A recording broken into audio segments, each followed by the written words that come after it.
ഇവിടൊക്കെ തുപ്പി നാറ്റിക്കരുത്. ഇന്നിവിടെ മുറുക്കി തുപ്പരുത്. ഇല്ലടാ, ഞാൻ ഇനി പതുക്കെ തുപ്പിക്കോളാം. പതുക്കെ തുപ്പാന്നോ? മുറുക്ക തുപ്പുന്ന കാര്യമല്ല പറഞ്ഞത്. മുറുക്കാൻ ചവച്ചിട്ട് ഇവിടെ ഇന്ന് തുപ്പരുത്. ഇന്നൊരു വിശേഷപ്പെട്ട കാര്യം നടക്കാൻ പോവാണ്. അതെന്നതാടാ ഞാൻ അറിയാതൊരു വിശേഷം? ഇന്നിവിടെ പെണ്ണ് കാണാൻ ഒരാൾ വരുന്നു. അത് ഞാൻ മരിച്ചതിന് ശേഷം ഇതുവരെ ഞാനൊരു കല്യാണത്തെ കുറിച്ച് ചിന്തിച്ചിട്ട് പോലും ഇല്ല.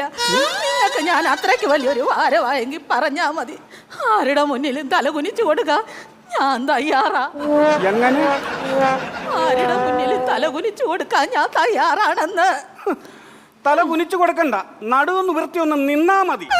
10 തലമുറയുടെ പുക കണ്ട് ഇപ്പോഴും കല്യാണത്തെ കുറിച്ച് ചിന്ത. പിന്നെ നീ ആരുടെ കാര്യമാടാ പറഞ്ഞത്? എന്റെ കൊച്ചിനെ പെണ്ണ് കാണാൻ ഒരാൾ വരുന്ന കാര്യമാണ് ഞാൻ പറഞ്ഞത്. ഇതിപ്പോ വിളിച്ചെഴുന്നേപ്പിച്ചിട്ട് ആ താഴവില്ലെന്ന് പറഞ്ഞതുപോലെ ആയല്ലോ. ഞാൻ പറയുന്ന കാര്യം ഒന്ന് കേക്ക്.